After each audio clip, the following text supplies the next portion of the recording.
todas. Muy buenos días a todas y a todos. Desde ProChile le damos la bienvenida. Este es nuestro sexto webinar donde nosotros queremos acercar distintos mercados a nivel internacional, especialmente para el mundo de la innovación o el ecosistema de innovación chileno. Hoy vamos a estar con el mercado India, un país que está siendo cada vez más relevante para las relaciones políticas económicas para Chile. Estamos trabajando en un acuerdo de libre comercio. Hay un ecosistema que se está moviendo. Hay empresas indias que han apostado en algún minuto por nuestro país para iniciar su proceso de internacionalización o aprendizaje, sobre todo para los mercados de Latam.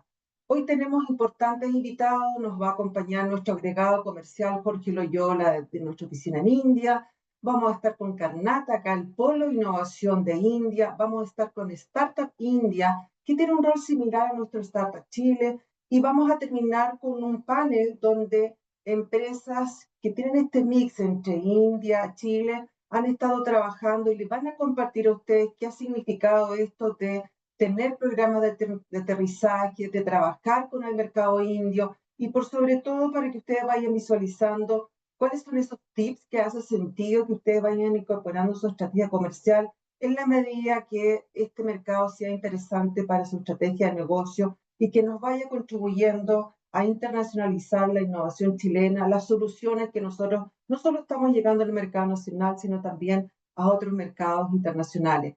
Quiero dejar a Jorge Loyola, como yo les había mencionado, nuestro súper agregado de nuestra oficina India, quien acaban de desarrollar un estudio de cómo funciona, características del ecosistema indio y queremos poner a disposición de usted. Jorge, muchas gracias y a tu oficina también por apoyarnos en este webinar, de levantar los actores importantes del mercado. Así que mil gracias y ya el escenario es todo tuyo. Muchas. Muchas gracias, Marcela, por la introducción. Buenos días acá en Chile a todas y a todos. Good evening back in India. Como Marcela estaba diciendo, mi nombre es Jorge Loyola, trabajo actualmente como agregado comercial en la India. Y el propósito de este webinar es poder comentarles un poco lo que está pasando en la India en términos de innovación. Voy a partir yo con una presentación súper general para poder establecer las primeras ideas y el terreno sobre el cual las presentaciones que van a seguir van a empezar a edificar, digamos, particularidades del ecosistema. Déjenme un minuto para poder compartir mi presentación. Me avisan si se ve.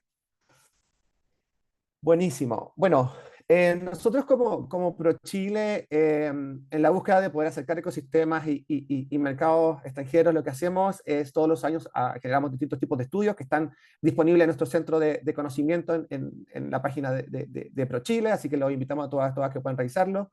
Este estudio viene recién salido del horno, lo terminamos de hacer en julio, y la idea es un poquito mostrarles un poco los resultados de ese estudio.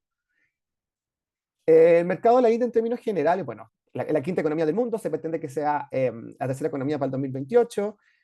Si el mundo está creciendo al 3,2%, la India está creciendo al 6,5%, entonces hartas cosas están pasando en una economía ágil. Bueno, está además decir que el país más poblado del mundo y en términos particulares, ¿qué estamos haciendo como Chile en la India? El presidente Boric estuvo en la India durante la primera semana de abril, la cual visitó distintas ciudades, siendo Bangalore una de ellas, y durante toda esa semana hubieron dos hitos importantes para el ecosistema Chile y el ecosistema indio, que fue la firma por una parte, de un MOU, de un acuerdo de entendimiento entre nosotros como ProChile e India SME. India SME es la mayor asociación sin fines de lucros de la India que conecta a pymes, mini pymes y emprendedores con otros ecosistemas. Entonces estamos trabajando muy de la mano para poder generar ese intercambio necesario. Y por el otro lado, la Corfo firmó con su equivalente del estado de Karnataka, el Karnataka Innovation and Technology Society, KITS, también un acuerdo de entendimiento que permitió a Chile entrar en la Global Innovation Alliance, que es una serie de corredores tecnológicos que conectan a Karnataka con el mundo. No quiero entrar mucho más en detalles porque tenemos a nuestros amigos de Karnataka que nos van a estar dando más información de eso. No les quiero abrumar, pero respecto a los principales sectores, obviamente IT y servicios es bastante importante. La India tiene alrededor de 42 unicornios tecnológicos. El sector de servicios tecnológicos representa 51% de todo el sector de servicios en la India. Los principales servicios son servicios de tecnología, gestión de producción de management y software. Pasando al sector de manufactura, este es un sector que es pilar para la India. El gobierno lanzó el programa de incentivos vinculado a la producción, o PLI por sus siglas en inglés, que lo que busca es poder empujar este sector. Estamos hablando de 14 subsectores dentro de este gran subsector de manufactura, de los cuales tenemos, por ejemplo, semiconductores, vehículos eléctricos y paneles solares. Entonces ahí hay bastante sinergia y oportunidades para Chile. Importante decir de que la India es el segundo fabricante de teléfonos móviles, especialmente en la zona del sur, en la región perdón, en el estado de Tamil Nadu, en Chennai, moviéndonos al sector de industrias creativas y entretenimiento. Este sector está creciendo, se espera que crezca al 7% para el 2027, entonces se espera que crezca más que la economía de la India. El año pasado este sector dio cuentas por alrededor de 29.4 billones de dólares. En 2024, por primera vez, los medios digitales superaron a la televisión en ingresos, representando el 32%. Entonces vemos que hay una migración a lo que tiene que ver con medios digitales, que sigue un poco las tendencias del mundo. Esta cifra es entretenida.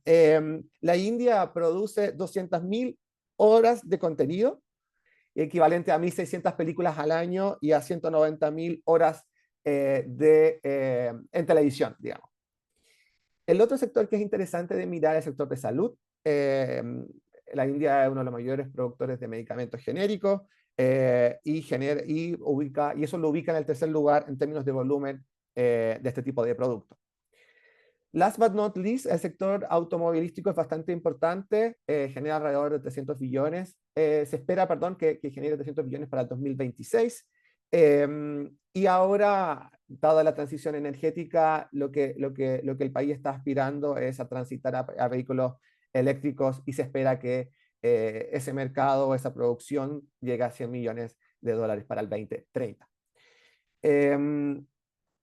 Principales tendencias. Bueno, hay bastantes pasando en la India, ¿no? Pero yo lo contaba antes, yo llegué hace un año y una de las cosas que me llamó la atención de mis viajes en la India y en Bangalore fue lo que está pasando con lo que se llama el Global Capability Centers o los GCCs en la India, que es básicamente una transición de las unidades de costo o toda la filosofía del outsourcing a centros de estrategia de innovación. De vuelta, no voy a ahondar mucho de esto porque uno de nuestros invitados, Ashish, nos va a contar un poco más en detalle de esto, dado que Falabella tiene es una de las empresas chilenas que tiene un GCC en Karnataka, en Bangalore, y es mejor escucharlo de él directamente.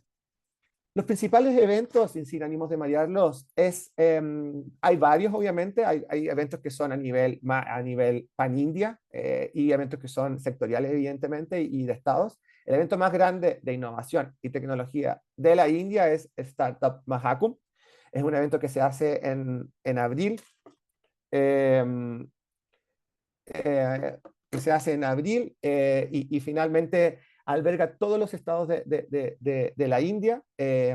Este año justo nos coincidió con la visita presidencial, así que ahí tratamos de iniciar los primeros contactos, pero ahí nuestra colega de Startup India, Sana, que va a estar un poco hablando, les puede contar un poco más de Startup Mahakumbh cuando hable.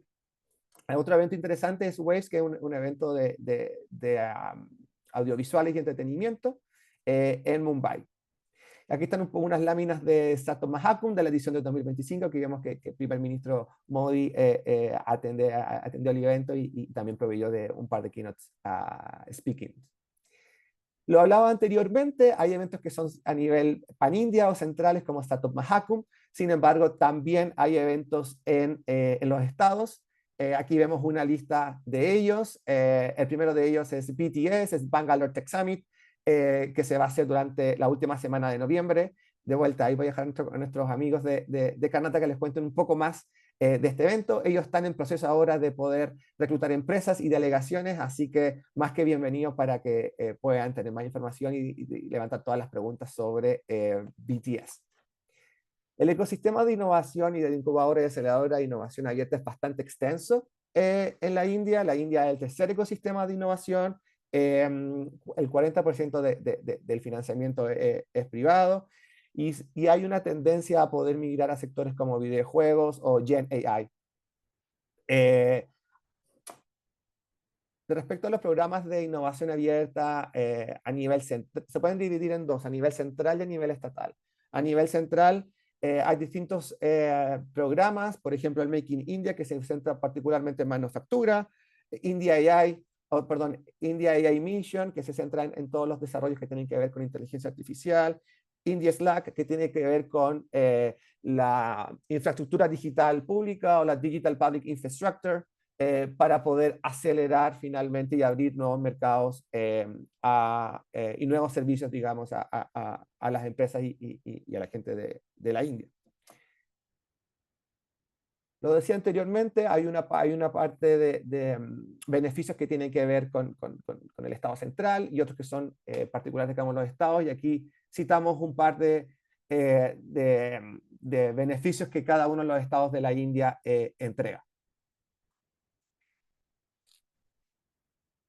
Para mirar a la India hay dos perspectivas, ¿no? Y lo he ido repitiendo a través de la presentación. Uno es mirarlo a través general, ¿no? El gobierno central tiene ministerios que se encargan de coordinar la estrategia del país, pero también cada uno de los estados de la India tiene ministerios que a su vez se encargan de aplicar y de generar la estrategia de cada uno de los estados.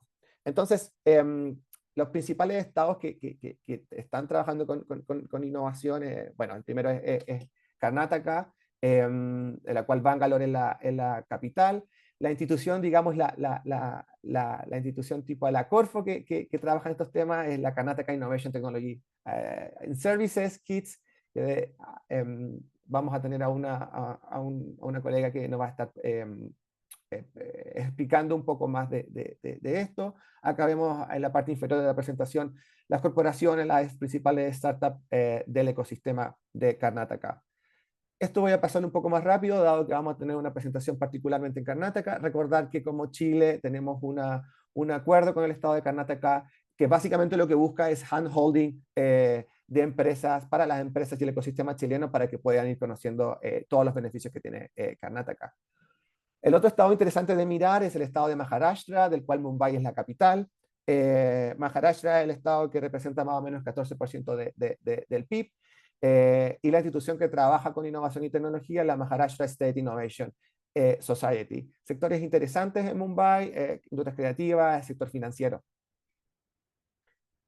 El otro estado interesante de mirar en la India, el estado de Telangana, de la cual Hyderabad es la capital, o como se dice, Cyberabad, un estado que colinda con Karnataka, y lo que ha venido pasando es que Hyderabad está cada vez más y más taking up en temas de innovación y emprendimiento. Entonces, es algo que si están mirando a la India, si están mirando a India en temas de innovación, además de mirar a Karnataka, que acá vemos en la parte inferior izquierda, y Maharashtra, Telangana es un estado interesante de mirar.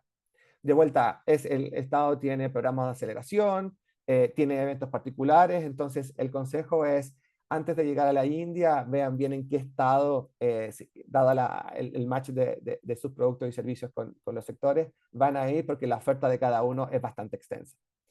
Gujarat es el estado que está al norte de la India, es un estado que se caracteriza por ser altamente industrializado y alrededor de la manufactura.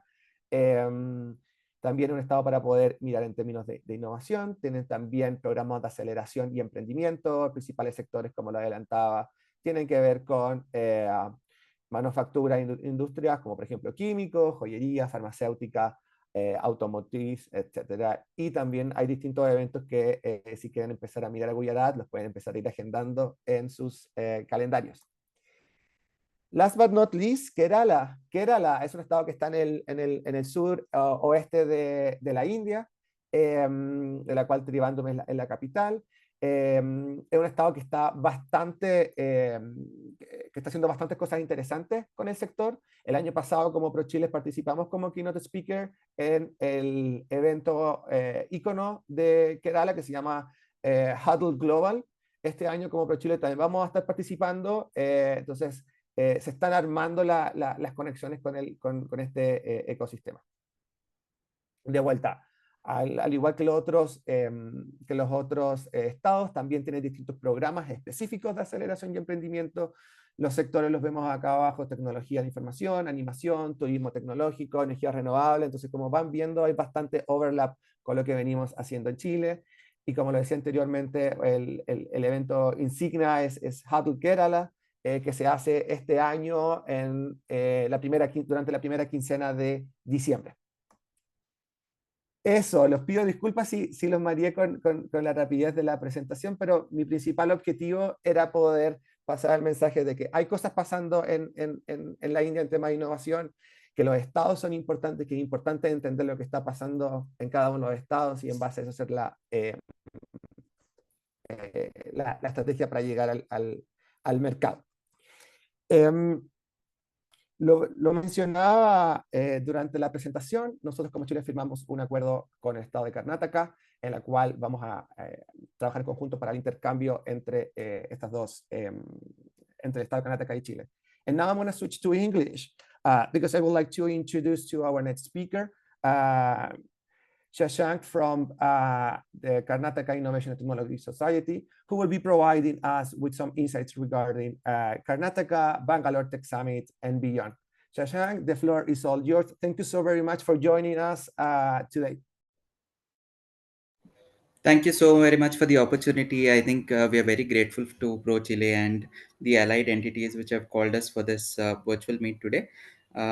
Just to give you a background, I think His Excellency, the President of Chile, visited Bangalore in April 2025 with the industry delegation and a government delegation.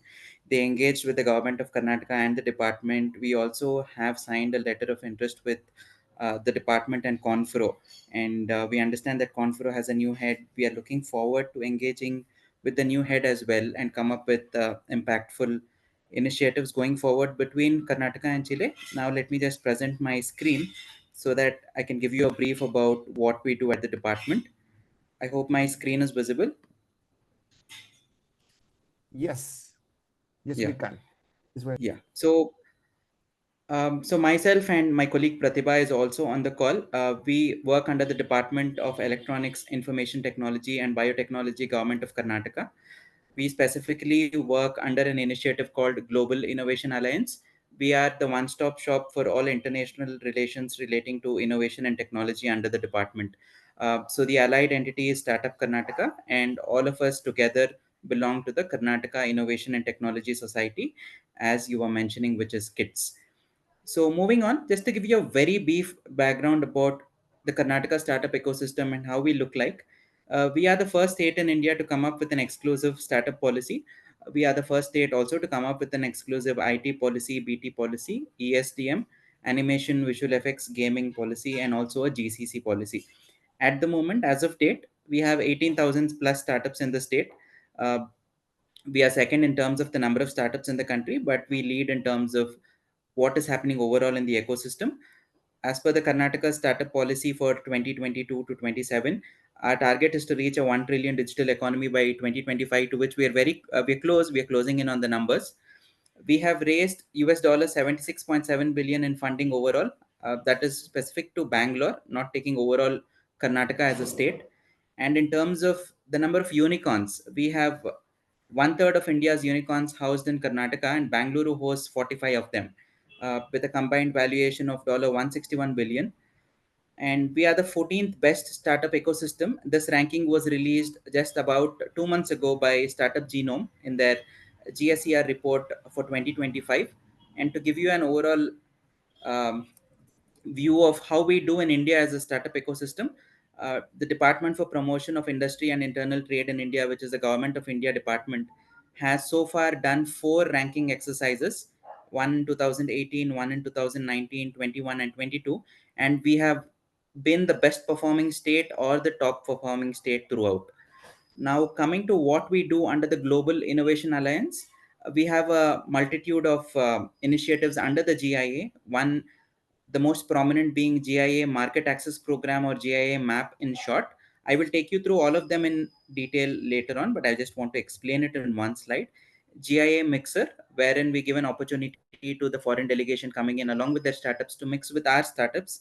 GIA Launchpad and GIA International Roadshows are conducted to give you an idea about what GIA is and what BTS is in general. So far, we have conducted 6 editions of the Market Access Program, UAE, Singapore, Belgium, Australia, Germany, and Japan being the ones in that order. Now, I'll take you to another presentation which is specifically made for BTS, so that we touch upon BTS as well. So the Bangalore Tech Summit is Asia's biggest technology and innovation summit this year, planned to happen between November 18 to 20th on 2025. So the good news is we have moved to a much bigger venue. The Bangalore International Exhibition Center is where we'll be holding the BTS this year. So that's something to look forward to. So we are basically, to give you a context of the programs, I'll be running through a few slides. These are images, not more to say about them. So this venue is a world-class venue. It's much bigger than the previous venue, which was the Bangalore Palace. Uh, I think there is a lot to look forward to in terms of the scale of the venue and what we are trying to do here. In terms of the 6 pillars for BTS 2025, these are the 6 pillars: trends, insights, business, celebrations, talent, and experience. We have something to offer for everybody, starting from GCC, startup ecosystem, government delegations coming in, founders, foreign entities, institutions, and startups as well. So, to give you an overview of what is going to happen across the 3 days of BTS 2025, we will have 9 exclusive conference tracks which are happening, exhibition zones, event exclusive called a Future Makers Conclave. There is an India USA Tech Conclave. There will be a parallel Global Innovation Alliance conference track running. We have a Global Leaders Conclave to connect very high delegations with the government of Karnataka as well. There'll be a startup pitching happening parallelly, startup mentoring, R&D, B2B business meetings and networkings will be facilitated. In terms of awards and leveraging the BTS platform to identify visionaries in the department and in the state of Karnataka, we have a slew of awards also slated to take place. Apart from this, what you should know is the key theme for BTS 2025 is Futurize. So that is something you should know. Apart from that, the 9 focus tracks I was speaking about, one of them will be merged into another: IT, deep tech, electro semicon, digi health, and biotech. Startup ecosystem, of course, that is the focus area. India USA Tech Conclave, global collaboration where GIA will be playing a very key role. AI Universe, defense and space tech. Finverse, which includes banking, insurance, and fintech. So the ones you see on the bottom, AI Universe, defense and space tech, Finverse, and My Planet, My Future, are brand new and exclusive to BTS 2025. So apart from this, in terms of participation, to give you rough numbers of what we are looking at, we'll have broadly 60 plus nations, though I can easily tell you that this number will almost be close to its double. It will be close to 100. 36 including all 28 states and 8 union territories in India, 1200 plus exhibitors, 100 plus sessions, 600 speakers, close to 15,000 delegates. These are all numbers, and this again varies, and it's always on the higher side of things. So I'll just have give you a moment to look at it and then move on. So in terms of specifics of BTS, if there are certain entities in Chile which are interested in participating in business in BTS specifically, please reach out to us.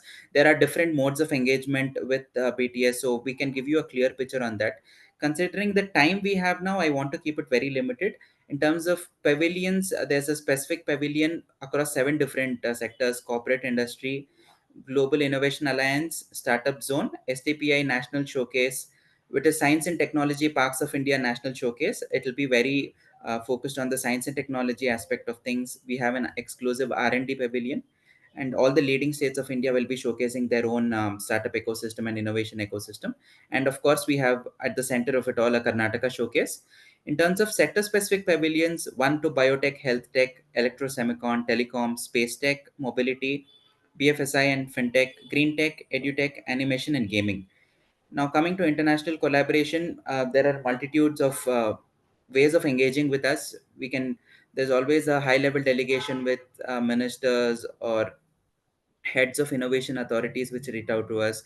We also curate sessions depending on the need of the partner countries. There is also a scope to become a partner country by holding an entire pavilion to yourself, and those trends can be exhibited at the country pavilion. There'll be receptions. We will definitely conduct B2B. Not only B2B, I think there are a multitude of meetings in terms of G2G also. There'll be innovation clusters within the BTS. Roughly day 1, day 2, day 3, just for a high level overview as of now. This can change. Rough idea of who the innovation partners are for us this year. Moving on, the second important part is we want to take you through the Global Innovation Alliance. This is the key part wherein the department is throughout the year, 365 days in a year, trying to build relationships with countries and foreign entities. We are every day in touch with the CGs, the offices of all the partner countries who come under Global Innovation Alliance, not necessarily under Global Innovation Alliance, even otherwise, if there is a delegation coming in, if there is a startup delegation coming in, if there is an innovation authority bringing in a delegation, we are happy to engage with them and facilitate them in Bangalore or any other district in Karnataka as per the requirement. So we engage in multiple modes, the most prominent being G2G. Usually we bring example, there was a Chile delegation which came in April 2025. The department was very happy to host His Excellency the President of the Republic of Chile along with the industry in Bangalore, and there was also an LOA signing like I mentioned. Apart from that, we always welcome startups, any institute to institute engagement or anything we can facilitate from the side of our centers of excellence. We're always happy to do that. uh, to give you a broad overview of what we do in terms of engaging with the state of Karnataka, we have 30 plus countries who we have engaged at a very deep level, more than that in terms of interactions, but 30 plus, 2000 plus startups engaged on both sides between India and the opposite party, 60 plus MOUs or partnerships facilitated. I think the numbers are straightforward, it is there for everybody to see. An example of recent delegations which have happened, a signing of MOUs. We have had recent one with Switzerland, Finland, Berlin. We are in talks with others. I think it's prominently mentioned. If you can see the second point, a high-level delegation including the president of Chile was here in the month of April, senator of Berlin, and so on. So, like I said, there are three prominent ways in which we engage with any foreign entity or a foreign partner country. One is GIA Market Access Program, where we we connect with a launchpad partner. This launchpad partner being an entity in India which will help us take startups from Karnataka into the country and help explain the ecosystems there, help explain how to set up shop in a foreign country, what are the compliances, what is the due diligence to be done, and what is the focus sectors. We are planning as of now GIA market access program with the US, France, South Korea, and also Finland. GIA Mixer, this happens on a regular basis, mostly on a monthly basis, wherein any incoming delegation to the state of Karnataka, we help expose them to the ecosystem in Karnataka by giving them a chance to pitch before the government, the institutes, and the startups in Karnataka as well. Webinars is a brand new initiative. We have just completed a pilot with Germany, and we have plans to do that with many other countries as well, Dubai, Italy in the pipeline, wherein these are knowledge sharing sessions wherein we share best practices and what works for Karnataka, what is an ideal startup ecosystem that you can enter into once you enter Karnataka, and so on. So eye to eye collaborations, we have one with Imperial College London, which is going on with Science Gallery Bangalore, which is a prominent science and technology initiative of the government of Karnataka. Industry facilitation keeps happening very regularly, and this is very prominent. The Science Gallery Bangalore is a very prominent one. For you to just understand, I think this is one that you can explore just to understand how it happens at an eye to eye level. Other key partnerships, we have one with Imperial College London and Georgia Tech, University of Glasgow. Public engagement, many universities to name. We just don't want to put them into numbers and brackets. So anything that comes from Chile or pro Chile side, we are happy to engage with. So overall, this is everything to do with the ecosystem of Karnataka. I understand that Chile is engaged, and BTS is not really confirmed from your end at this point. But for the startup ecosystem, I think we are always open to have you here, and Bangalore and Karnataka are very welcoming of your presence. And we look forward to take the partnership further. Thank you so much for the opportunity given to the department and the government of Karnataka to present today as well. Thank you. Thank you, Shashank, for such a comprehensive impact pitch, I would say. Thank you so much. And also thank you to Prativa, that I see she's connected, for all the support and the joint work that we have been doing together. I was asked and reminded by my colleagues that if you happen to have any questions, please feel free to drop it in the chat box, and we will be addressing them at the end of the session. So moving on, I would like to invite to the virtual stage, let's say, to Sana Devan. She is joining us from Startup India, and who will be sharing us some insight on what the government of India is doing to support innovation and technology. Sana, again, thank you so much for joining us today, and also for your support and contributions to put together the innovation study. Over to you, Sana. Thank you so much, Jorge, and thank you to ProChile for having me here today. Hi, everyone. I'm Sana. I'm a manager at Startup India, which is the flagship initiative for the Government of India supporting startups in the nation. I primarily work under the Global Partnerships team here, looking at North American and Latin American engagements. I'll share my screen now and walk you through a very quick presentation that I have about the initiative.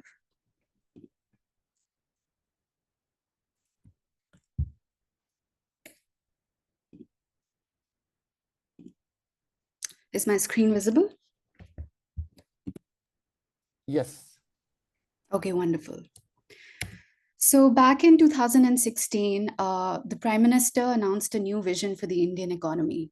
He encouraged the people of India to dream of ideas, put them into action, and convert them into game-changing ventures. So in order to imbibe this under one umbrella policy framework, the Startup India initiative was launched, with the basic aim of supporting startups from the grassroots up until the later stages. And with that, we had the Startup India Action Plan, which sort of has all of the details in terms of how we function and what are our three key pillars, which you can see here. These are funding, support, and incentives, simplification and handholding, industry-academia partnership, and incubation. Now, quickly coming to the ecosystem snapshot, where we were back in 2016 to where we stand now. In 2016, we had just about 400 startups that were in the country. To now, if you see the number, we have 185,000 startups that are registered by the government. Only 120 districts had startups under them, to now almost every district being covered with one startup. 4 states had a dedicated startup policy, of course, including Karnataka. And now we have 32 states and UTs with a dedicated startup policy that are supporting startups in their respective jurisdictions. A bit of background here is that we launched the exercise that even Shashank spoke about, which was the state startup ranking exercise. It is done to ensure that healthy competition is created amongst the states and the UTs to enable them to grow their startup ecosystems within their jurisdictions. We had about 8 unicorns back in 2016 to now 123 of them actively working and growing in India and outside.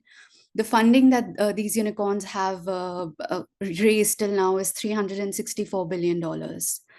Another interesting fact is that each of these startups that we have, the 185,000 figure that we have, they're all creating 1.94 million jobs, at least. This number that we capture is a self-reported number that these startups provide to us when they register on our portal. Now, coming to how we sort of are an enabler and facilitator to the startups in the country. Funding is the number one thing that the startups are always looking for. So there are 3 key schemes that the government has launched. The first one is the Fund of Funds. This is a fund which was created by DPIIT, which is Department for Promotion of Industry and Internal Trade and Alternative Investment Funds. It makes downstream investments into startups. It has a total corpus of approximately $1.14 billion. The second one is the seed fund scheme, which is targeted at early stage entrepreneurs. The government sort of recognized the gap that, people who are just starting up, it's tough for them to get the funding from private stakeholders and investors. So the seed fund scheme was launched with that purpose by DPIIT. This is also approximately $1.07 billion corpus, and it is given out to startups in terms of either grants or convertible debentures. And the third one is the credit guarantee scheme, where the credit is given to startups against loans which is extended by our member institutions. So these are the three key schemes that we have for startups in India within DPIIT for funding. Now coming to our engagements with the central government, like we are one of the ministries in the central government, there are multiple more that want to work with startups.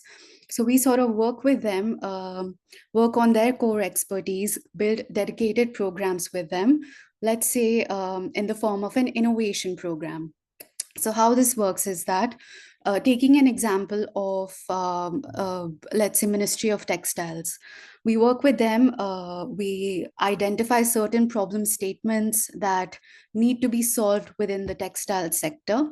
We launch those problem statements on our Startup India portal and invite solutions from the Startup India community, the startups, for them to apply with their solutions.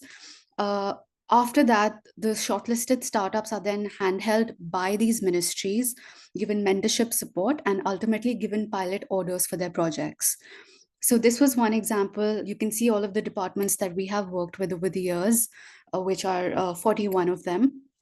630 startups have been supported through these initiatives and receiving almost $1.1 million of funding.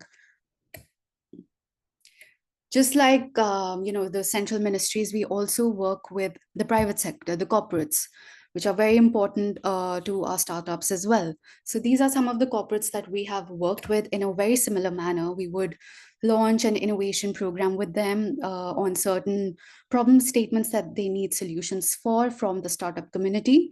And then they get pilot orders, cash grants, incubation support, mentorship, and help with creating their prototypes.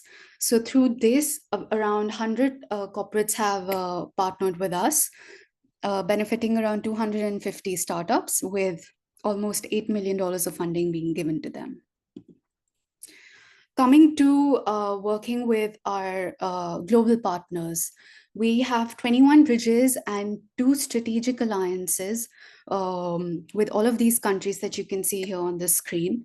What this essentially means is that we have a counterpart in each of these nations that will support Indian startups to expand over there, to let them know about what are the legal compliances, what is the sunrise sector that is working over there, how do they set up shop over there, who are the right stakeholders to connect with, and vice versa. If any of these startups sort of from these nations want to come to India, then we can be the first point of contact, and then connect them to all of the relevant stakeholders in the country. The small white space that you see here, we're hoping that the flag of Chile is put there soon and we deepen our engagement with all of you. So just like working with individual countries, we also have multiple programs under multilaterals. So within the G20 presidency that India had back in 2023, we created a new engagement under that, which was called Startup 20. So it was focused on supporting the startup ecosystems of the G20 nations, sort of also spotlighting India and also kind of, sharing the knowledge and the expertise that we have created up until now and sharing it with all of the G20 member nations, and how all of us can learn from each other. We also have worked under the ASEAN Summit, the BRICS Summit, the SCO Summit as well, which is Shanghai Cooperation Organization, and WIPA, which is the World Association of Investment Promotion Agencies. So just a quick summary, why India today and why now? We have a young population and who are just very digitally inclined. The amount of digital users that we have are increasing multifold. We have a maturing ecosystem. We've seen at least 62 IPOs being raised in 2025. A lot of notable startups have gone public in the last financial year, the ones that you can see here. There is early foreign participation as well, and the investors are getting good returns on their investments in Indian startups. And of course, favorable policy tailwinds, which is always important for startups. With this, I quickly come to my last slide, which is Startup Mahakumbh, which was also showcased in Jorge's presentation. This is our flagship program that takes place every year, in the beginning of every year. It is the biggest startup festival that happens within India. The who's who of the ecosystem, not just within India, but outside, globally as well, come and be a part of it.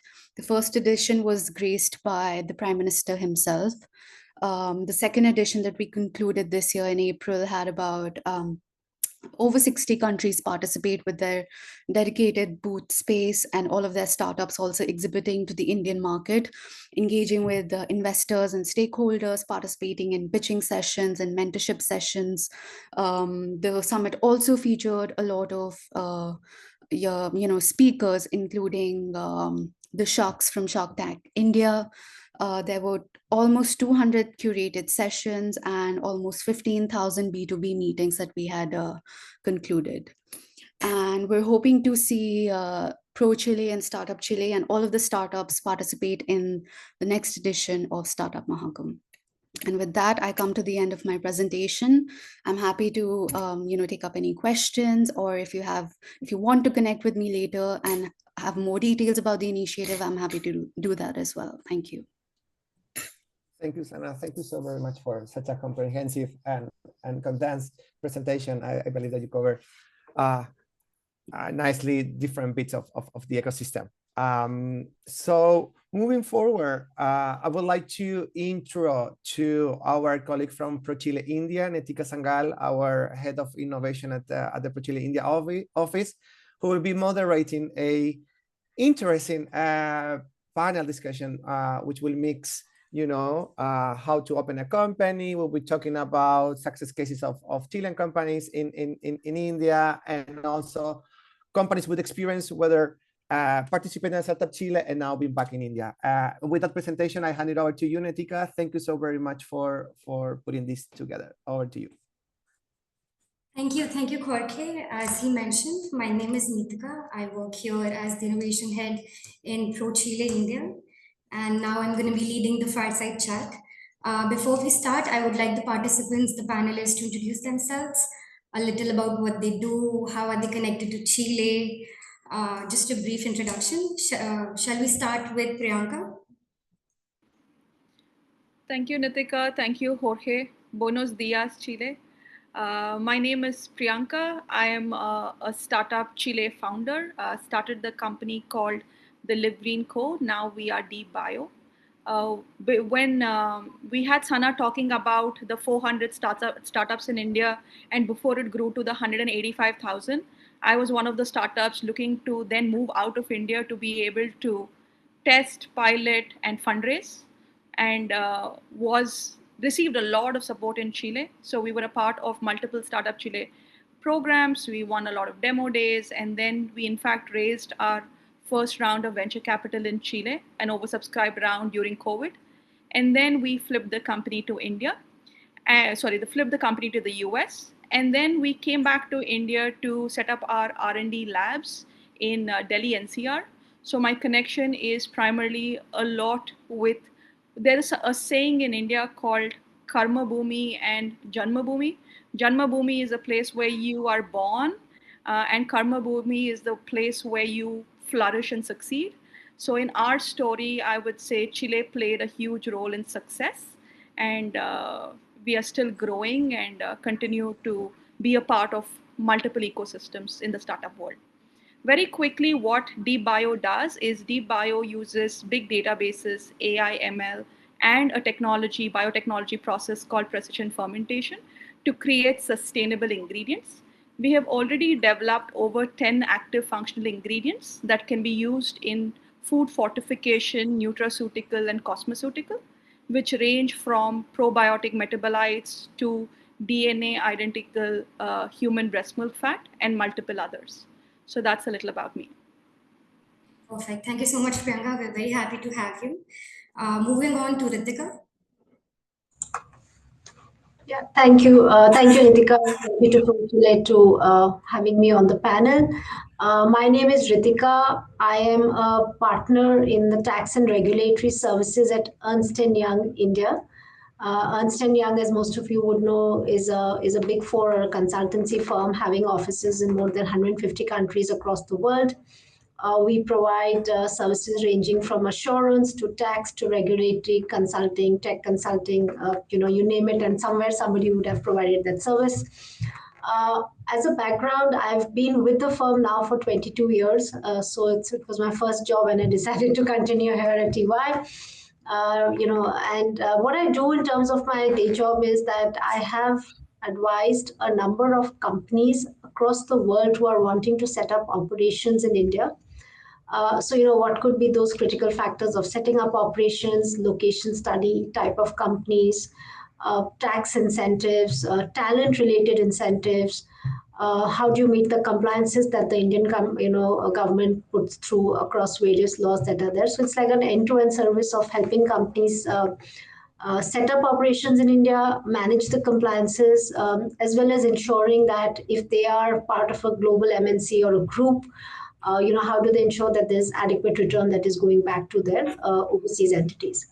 So happy to be part of this panel, and we look forward to having an engaging discussion. Thank you so much, Ritika. Moving ahead to Mr. Grover.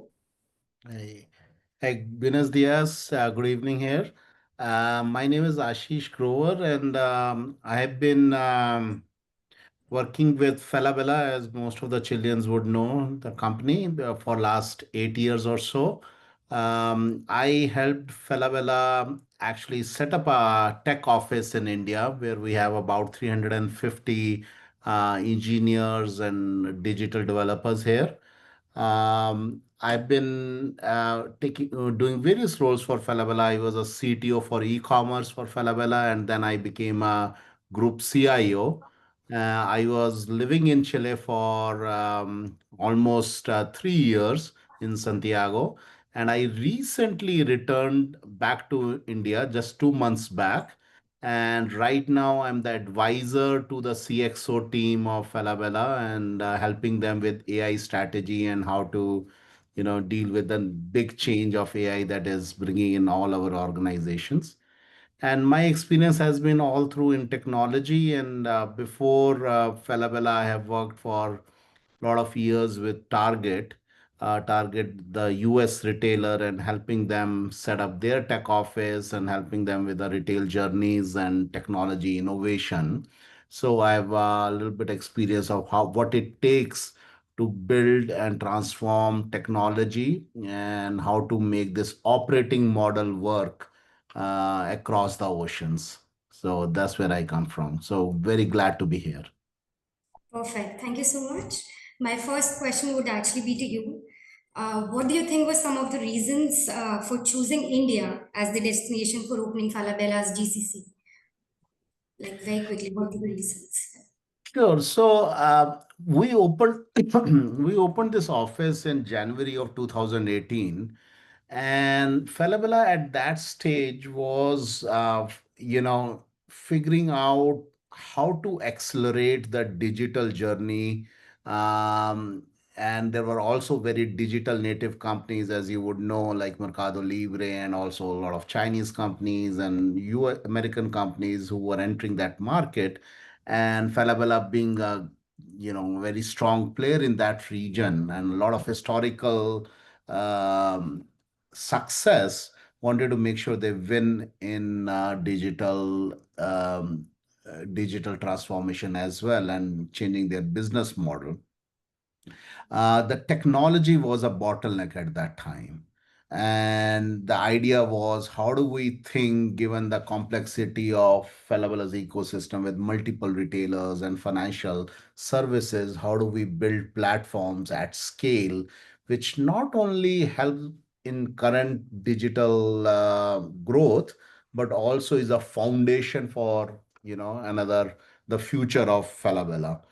And we felt that we need a place and a sustainable operating model which brings a talent, and talent can work in a way which is very integrated with business and with the Chilean team. And that's why we opened what is typically called in India GCC, and Ritika was mentioning that, Global Capability Centers.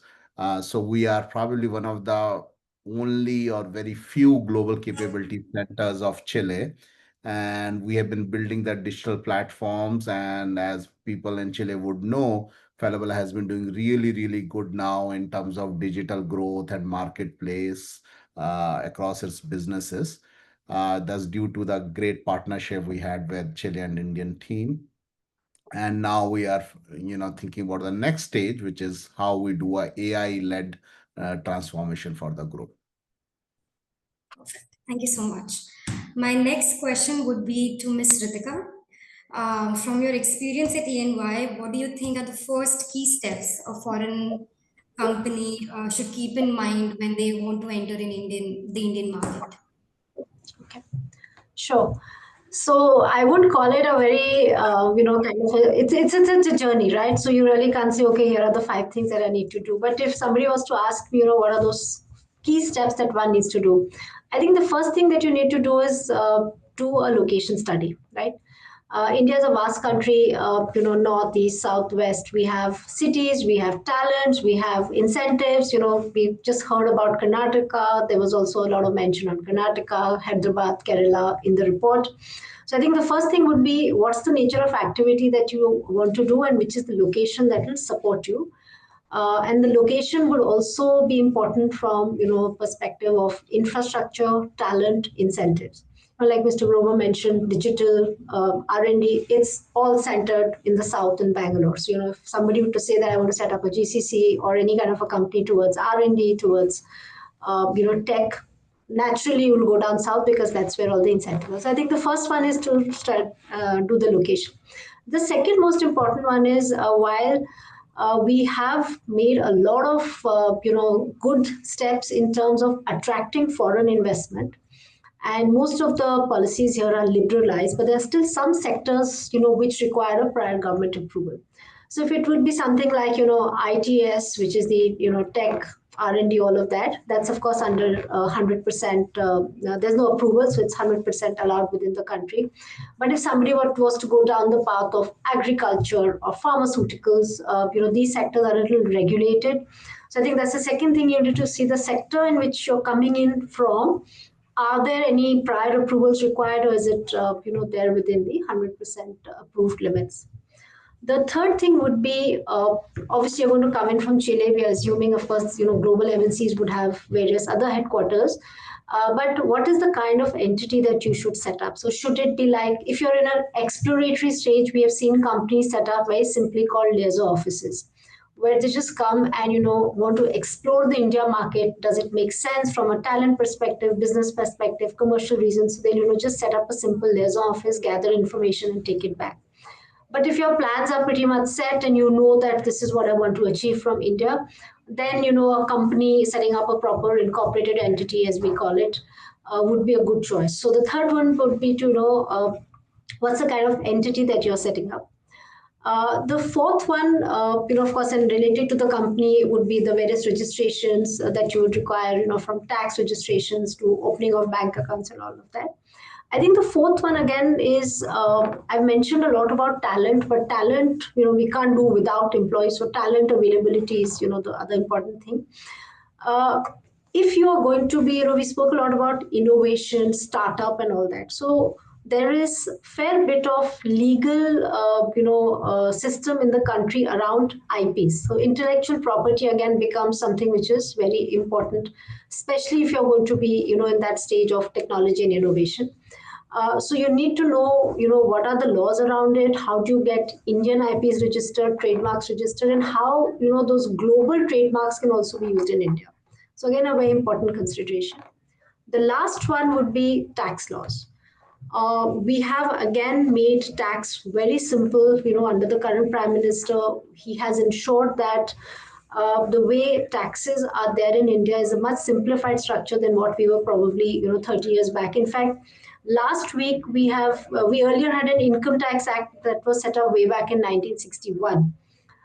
Last week we have now come about with the new income tax law, which is 2025. So it's taken us about nearly 75 years to come out with our new tax laws, but very simplified regime. But good to know, what are the taxes, VAT laws, GST laws. So I think that would be the last thing in terms of the key highlights of what you should be looking at for setting up a business entity in India. Thank you. Thank you so much, Ritika, for your answer. My next question would be to Ms. Priyanka. Since you have a fair bit of experience in both, Indian and Chilean ecosystem, startup ecosystem, how do you compare both the systems? What do you think are the similarities or differences in both the countries? I think I will probably talk more on the differences part before I talk about the similarities. So first thing is, if I have to compare because there's an audience in Chile, probably I'll start with what is good in Chile. What is great in Chile is clarity of process. So while we came in as foreign entrepreneurs, we clearly understood like you can make a company in a single day, empresa un día, there is clear cost associated to it, and there's a very clear process in terms of setup. Yes, India, there is progress happening in the space, and every day it is evolving. In fact, just now when we were hearing about taxation laws becoming simpler, but I would say in terms of comparison, Chile is far simpler and less complicated in comparison to the Indian system.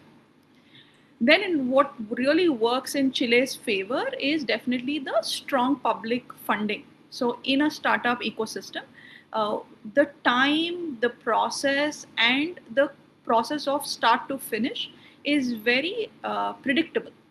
And I think that really is something that Chile has done beautifully for its country and for the startup ecosystem, and definitely the best in LATAM. And I would also definitely give it to Chile after being exposed to multiple ecosystem, that actually that's one of their biggest advantage of a public run accelerator being one of the best or world-class processes that you could follow.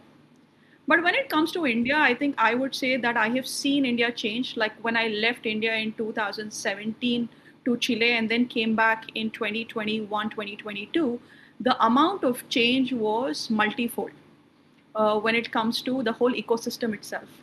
So the talent is something that we all have been talking about, and you will hear it multiple times. And I think it is a great talent at a great price and phenomenal knowledge that really helps startups succeed.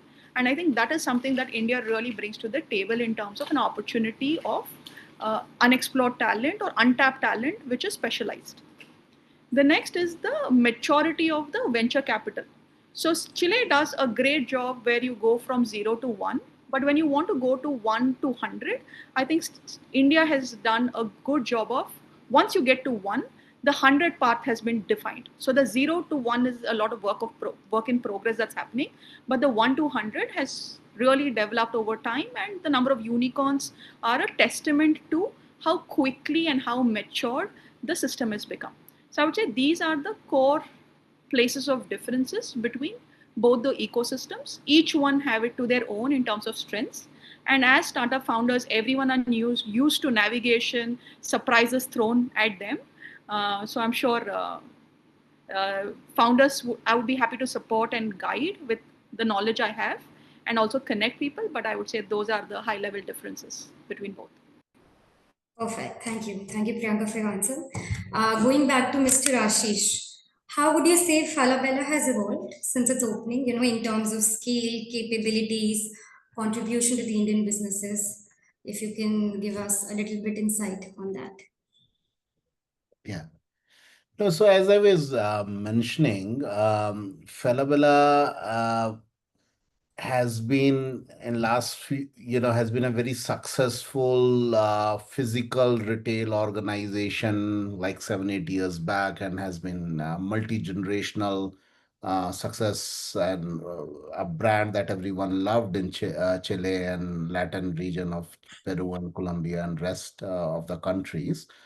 It was lagging behind a little bit on the capabilities on the digital journey. So, but today, if you see with the great work that happened in India and in Chile and other countries, Falabella is in forefront of that digital transformation, where there is a very matured thinking, matured organizational model and innovation happening within the group. So it is very well positioned for that. I think the competition is moving faster, and the speed of change is also increasing everywhere, including in Chile. And I think um, with AI, especially the technology and retail and financial services, both the opportunities and as well as the risks to the businesses are increasing, right? And that's the challenge that Falabella has in front of itself, in terms of how do we continue that innovation spirit and we continue to innovate.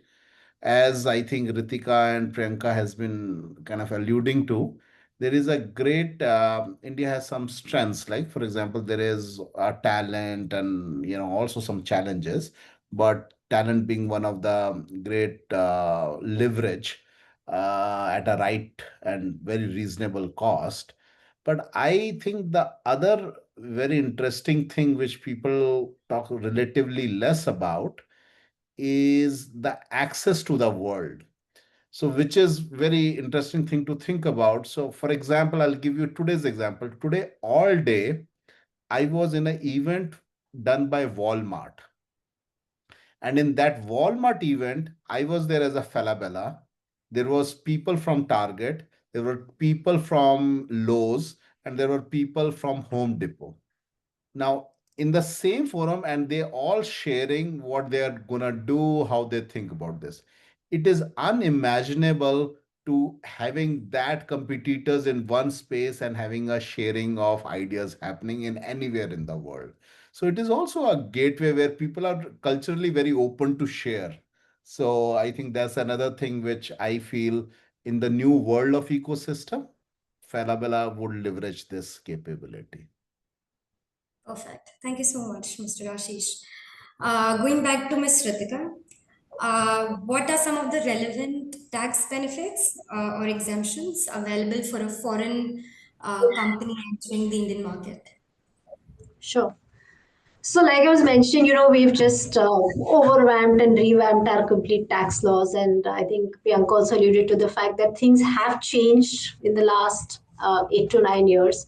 We all know we have a forward-looking government, which is what we are trying to do in terms of ensuring that India is now on the global map, right? And what you really need to do to be on that global map, one, to enter and then to sustain yourself, is to ensure that the tax system is very simple. It gives the best of incentives, that are available and that can be achieved within the economy to foreign businesses. And that's why we say that our rank also in terms of ease of doing business has significantly increased over the last, I would say, decade or so. So in terms of incentives, the one that I'd like to mention is that we started with a tax rate of somewhere around 40%, some 5-7 years back. But we've now matched the global standards. So you do have a tax rate which is as low as 15%. And that does meet with some of the countries, again, mature economies. So I think that's one of the recent changes and a very good change that has come, that the tax rate has been lowered. The second one is, when Sana was speaking about the startup ecosystem that is there, and along with the Department for Promotion of Industry and Internal Trade, we've given 100% tax exemption for startups for a period of 3 years, because that's the time when the entire system for the startup is being set up. So that's a good way of saying that, okay, we are not going to tax you for the first 3 years till the time you're able to set up your business. Also, when these startups get their funding, there's capital gains. So there is an exemption from capital gains as well for these startup that are going to be set up in India. So that's the big thing around the startup system. We have a very good treaty network, and tax treaties are pretty much prevalent where, if a company is operating in two countries, then both the countries would try to, take their pie of the tax. But there's something called double taxation avoidance agreements. So India has a good treaty network with more than 100 plus countries, where, based on negotiations with the governments of the two countries, we've agreed on how the taxes will be shared. So that's the other part. For exporters, which means that companies that set up operations in India and export their services, there are exemptions from GST, there are exemptions from customs duties, and there are certain schemes also that come about saying that, okay, if this is the kind of export earnings that you're going to do for the country, here are the kind of rebates that we're going to do. So again, depending on which sector you're coming in from, and what's the kind of exports that are going to happen, there will be exemptions given. The last one I wanted to point out, and that's, when again, a lot of these states have recently come about with certain policies for GCCs, because that's like a sector where everybody's focusing on. Where, if you're setting up a GCC in a specific state, you will get subsidies and exemptions for capital investment, for operation expenditure, for employees, that you're going to hire from the state. So that's the other part around how GCCs are being incentivized by various states with their policies. So these are some of the incentives that are available, and obviously, like I said, ease of doing business is at the forefront. So with that, you can really help better the cost of setting up operations in India. Perfect. Thank you so much. Thank you, Ritika. My last question would be to Priyanka. What advice would you give to Chilean startups who are considering entering Indian market? Sure. Thank you, Ritika. So I think first I would say is I'll take you back to a question where a lot of people, when we were in Chile, used to ask me, saying, how are you starting up 18,000 kilometers in Chile, coming all the way from India? And you don't speak Spanish. So then I never spoke Spanish. Now I barely speak like a 4-year-old. But their question was always that. And my answer to that question was, India is like living in different countries and different regions. So I was born in the state of Telangana, but I worked a lot in the state of Karnataka. And now we are in New Delhi. And each one is like a country of its own when it comes to navigating cultures.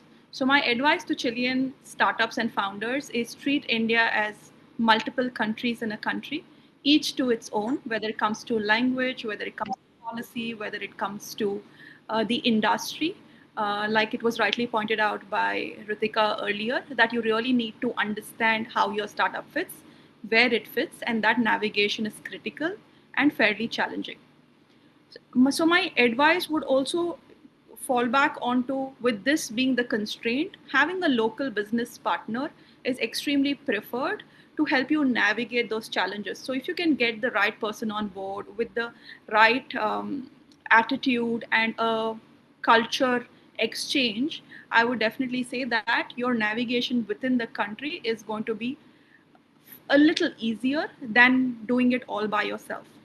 And the last thing would be definitely a good accounting and legal firm who can help you with all the navigation that is required while you are starting up any kind of company in the country, and would help you with all by complying with all the rules, and also give you the advantages and the tax incentives and legal structures depending on your stage of journey. So I would say these are the 3 top of the mind advices for Chilean startups entering India.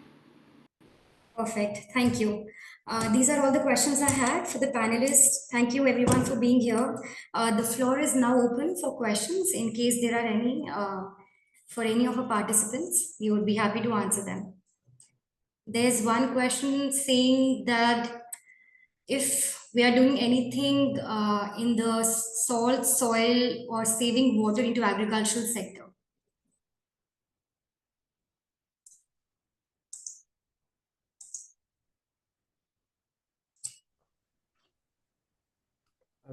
I'm gonna tap in there. Agriculture sector, especially in India, it's a cutting edge one, and as you could see in the different slides, it's been reflected for two different states.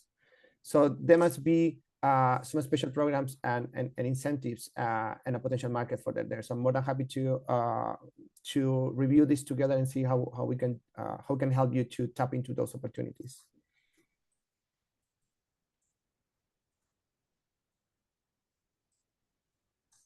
In case there are any other questions, please feel free to drop them.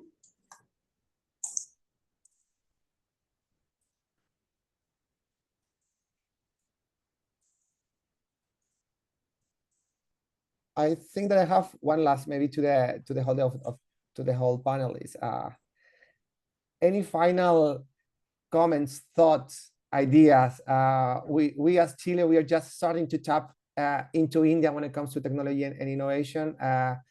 Pri just say that around 18,000 kilometers separate India from Chile. Ashish knows that by heart because he has been living here and traveling back and forth between India and Chile. So any last thought that you would like to share with the audience today?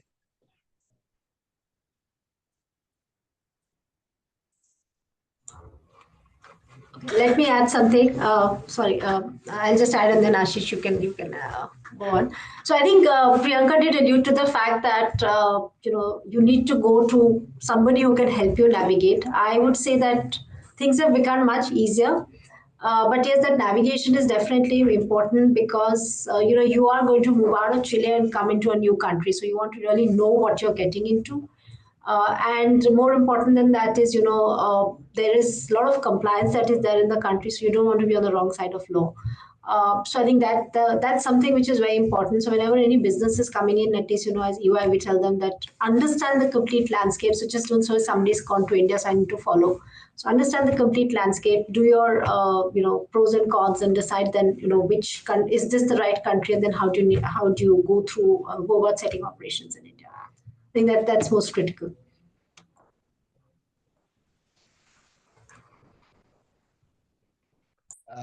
I was just going to say, thank you. Sorry, go ahead, Jorge. No, Ashish, please. So I was just going to say about a little bit context of the culture, right? In some ways, having lived in both countries and having interacting on a daily basis to cultures, in some ways, as Priyanka was a little bit alluding to, there is a very process centricity in Chile, and there is a little bit in India, like a innovative thinking where process comes next and outcome comes first. So there is but again, there are differences, but there are also very commonalities of very relationship orientation and being very empathetic to each other and building the trust. So there are both differences and similarities in the two. Making Falabella for me was a very great learning experience to have tried to make it work, even with the difference of language, right? And I think one of the reasons it worked is you have to really sustain through the ups and downs and the learnings through that. So it is not something where you should come in and it will work or not work. You have to invest your time, be strategic about it, and be consistent about it. There will be few experiments will work, few experiments will not work, and you have to give it time to evolve a journey to really leverage it, because there are some differences as well in thinking process. There is a lot of leverage, but it requires a commitment and it requires a clarity of what you are trying to achieve. Oh, thank you, Ashish, for those insights. I completely agree with you. We are similar and different at the exactly same time, but we need to work on our difference, and sometimes cultures is something that we don't add in our machine, you know, and it's important to add it because it can and it has a big impact on the results. I'm afraid that we are reaching to the last part of the seminar. I would like to deeply thank Shashank, Prativa, Ritika, Pri, Ashish, and also all of our startups and entrepreneurs from Chile who have just joined today in this webinar. This is just the beginning, so watch the space. We will be doing more events like this, just so we can bring together the Indian ecosystem with Chile. So thank you so much, everyone for joining us today. Wish you a lovely evening to our friends in India, and a good rest of the Friday for our colleagues here in Chile. Thank you so very much, and until next time. Thank you so much, and have a great weekend ahead. Thank you all. Thank you.